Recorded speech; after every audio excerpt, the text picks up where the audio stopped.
কি হয়েছিল বলো? এই যে দেখেন, এই মাল সামানার সমস্ত কিছু তাকের ভিতর থেকে সব ফেলে দিছে। ওই দেখেন ছিদ্র করছে, ওই যে রড দিয়ে বাড়ি দিয়ে ছিদ্র করছে, এভাবে মারছে। কারণ কি জায়গায় কান্নাকাটি করে দেখতেছি আমি, ঠিক আছে? আমি ওই ক্যামেরা বন্ধ করুন তো, ক্যামেরা বন্ধ করেন। এই দোকান ভাঙচুর কে করছে? এবারে এই যে টিন গুলো ভাঙছে কে? টিন ভাঙছে কে? কয়েকদিন আগে এই মুন্না ভাই প্রতিবন্ধী অসুস্থ মানুষ, ওনাকে বিভিন্ন অর্থায়নে আমি আমার নিজ উদ্যোগে দোকানটা করে দিছিলাম। ও ভালোই চালাইতেছিল গত 3 দিন যাবত। এখন আশপাশের যে দোকানদার, এদিকে আসো, মুন্নার দোকান ভালো চলে সেই শত্রুতার জারে এই যে পাশের দোকানদার, এই যে শাটার, তো এখন ওনার জায়গায় উনি দোকানটা আমি দিয়ে দিছি। তাও দোকানটা ভ্রাম্যমান, ইচ্ছা করলে এখান থেকে সরানো যাবে। এই জায়গাটা সম্পূর্ণ মুন্নাদের। উনি হচ্ছে আজকে এই দোকানে ভাঙচুর সামানার সমস্ত কিছু তাকের ভিতর থেকে সব ফেলে দিছে এবং মুন্নারে মারধর করে। এবারে এদিকে আসেন, দোকানটা দেখেন। এই যে দেখেন, এই মাল সামানার সমস্ত কিছু তাকের ভিতর থেকে সব ফেলে দিছে। ওই দেখেন ছিদ্র করছে, ওই যে রড দিয়ে বাড়ি দিয়ে ছিদ্র করছে। কি হয়েছিল বলো? এভাবে মারছে। কারণ কি?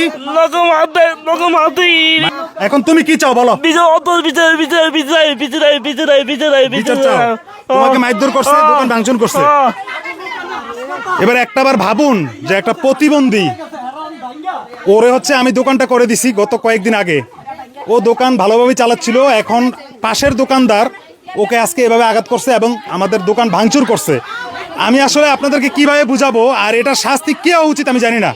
একটা প্রতিবন্ধী ভাই যদি ও সমাজের ভালো মানুষ হতো, আমাদের মতো সুস্থ হতো, তাহলে বোঝা যেত। কিন্তু এই প্রতিবন্ধী একটা ভাই, ভাই কথা বলেন না, এই ক্যামেরা ধরেন তো, ক্যামেরা ধরেন, ক্যামেরা ধরেন, কথা বলেন না আপনারা, কথা বলেন না আপনারা, কথা বলেন না, কথা বলবেন না।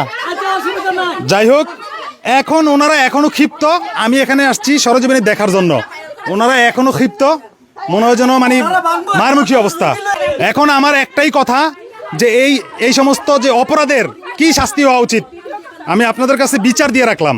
যে এই যে প্রতিবন্ধী ভাই ওকে মারধর এবং দোকান ভাঙচুর করলো, আমরা দোকানটা করে দিছি বেশ 3-4 দিন হবে, এবং দোকান হচ্ছে এই মুন্নাদের নিজস্ব জায়গায়। এখানে অন্য কোনো দোকানদার এসব দিয়ে ভাঙচুর করে, এইসব জিনিস কিন্তু মাইনা নেওয়া যায় না।